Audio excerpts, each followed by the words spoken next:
ఇందాక మీరు నమ్మకం గురించి మాట్లాడినారు కదా. అంటే ఇప్పుడు మన ఇద్దరం మాట్లాడుకుంటున్నామండి. జనరల్‌గా ఎవరన్నా ఒక కొత్త పర్సన్ దగ్గరికి వెళ్ళినప్పుడు అతన్ని నమ్మాలా లేదా అని ఒక 2, 3 సార్లు ఆలోచిస్తూ ఉంటారు. అంటే నమ్మాలా లేదా అనే కన్నా ముందు అతను జెన్యూనా కాదా అనే ఆలోచన వస్తది. వచ్చినప్పుడు అతను ఎట్లా డెసిషన్ తీసుకోవాలి? ఒక 2, 3 అవర్స్ నేను అంతకుముందు కూడా ఈ క్వెషన్ ఇంకొకరిని అడిగితే కొంచెం టైం తీసుకొని చెప్పండి అని అన్నారు. అయితే నా క్వెషన్ ఏంటంటే అంత టైంలో నేను మునగొచ్చు. జెన్యూన్ కానప్పుడు మునిగిపోవచ్చు నేను. ఇప్పుడు ఆ 2, 3 అవర్స్‌లో కానీ మ్యాక్సిమం 2, 3 డేస్‌లో తెలుసుకోవాలంటే నేను ఎట్లా తెలుసుకోవాలి? వాళ్ళు ఏం సిగ్నల్స్ ఇస్తారు అరే జెన్యూన్ కాదు అనేవాళ్ళు? చాలా చాలా చాలా మంచి ప్రశ్న యాక్చువల్గా అండి అది. అసలు నేనేమంటానంటే ఏ వ్యక్తిని ముందు నమ్మొద్దండి. ఫస్ట్ రూల్ ఆఫ్ థంబ్ నేనైతే అది నమ్ముతాను. ఏ వ్యక్తిని నమ్మొద్దు ఫస్ట్ పాయింట్. ఏ వ్యక్తిని నమ్మొద్దు అంటే అర్థం ఏంటంటే అపనమ్మకం పెట్టుకోమని కాదు. ఇంకోలా సింపుల్గా ఈక్వేషన్ ఇస్తారు మీకు.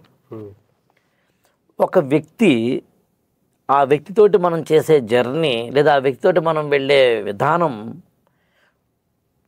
వ్యాపారం అయితే, వ్యవహారం అయితే, బాంధవ్యమైతే, ఐ హ్యావ్ యూజ్డ్ 3 words. వ్యాపారం అయితే, వ్యవహారం అయితే, బాంధవ్యమైతే అన్నాను. వ్యాపారము అంటే బిజినెస్.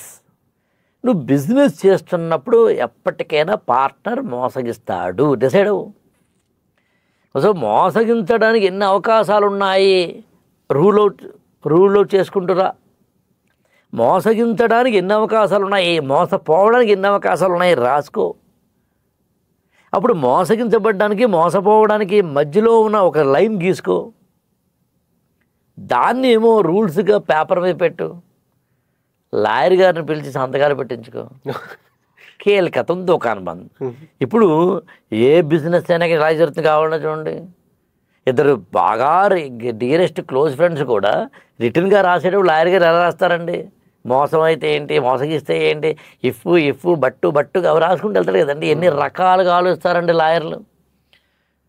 నాకు అదే ఇప్పుడు కంపెనీ సెక్రటరీస్, లాయర్స్ లాంటి కొన్ని జాబులు చాలా గొప్ప అనిపిస్తుంటాయి.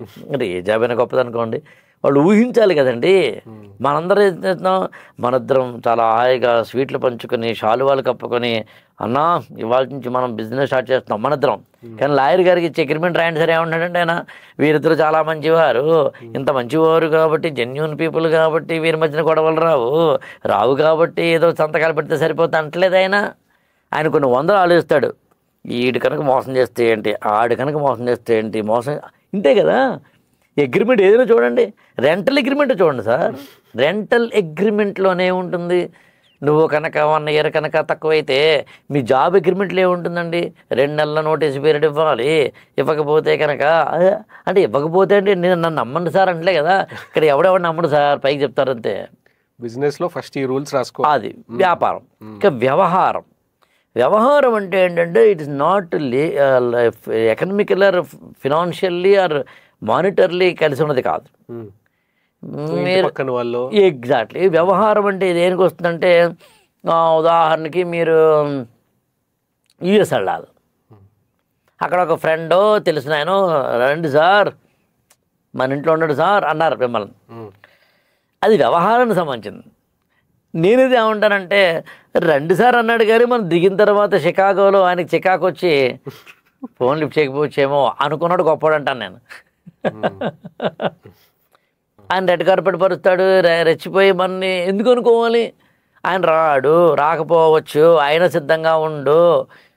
చికాగోలోనే కావాలంటే ఎయిర్పోర్ట్లో 3 రోజులు ఉండాల్సి రావచ్చు, బన్ను మాత్రమే తినాల్సి రావచ్చు.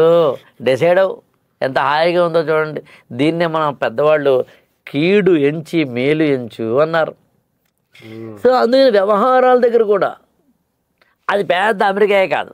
మీరు తిరుపతి వెళ్తే దర్శనం కోసం ఎవరో హెల్ప్ చేస్తాను చేయలేకపోవచ్చు. కూకటిపల్లిలో అరే నీకు మంచి ఆఫీస్ చూపిస్తాను రాని చూపించకపోవచ్చు. మన కారుని సర్వీసింగ్ ఇచ్చినప్పుడు సర్వీసింగ్ బాగా చేయకపోవచ్చు. ఎన్ని ఉదాహరణలు చెప్పండి సార్. వ్యవహారాలు అంటే ఏంటంటే మన నిత్య జీవితంలో రోజు చేసేవి, ఇన్క్లూడింగ్ ఈ కెమెరామెన్ కూడా సార్. మనం అయిపోయిన తర్వాత అన్నా చిప్పెట్టడం మర్చిపోయాను అనొచ్చు, అన్నా ఇది రికార్డు కాలేదన్నా ఇద్దరు ఉండాలో అనొచ్చు. ఏదన్నా సిద్ధంగా ఉండాలంటాను నేను. అప్పుడు ఏం చేయాలి, ఇంకా మీ షూటింగ్ కాదు, నాదైతే కనుక మా కెమెరామెన్ అడుగుతాను, రికార్డింగ్ అయిందా, విన్నావా, చెవిలో పెట్టుకుంటున్నావా అని మధ్యలో అడుగుతాను నేను. ఎందుకంటే ఇది అనుమానం ఉంటే అనుమానం, నాకు అభ్యంతరం లేదు. పాయింట్ అలా ఏంటంటే ఇక్కడ ఎవరు నమ్మకపోవడం. ఇంకా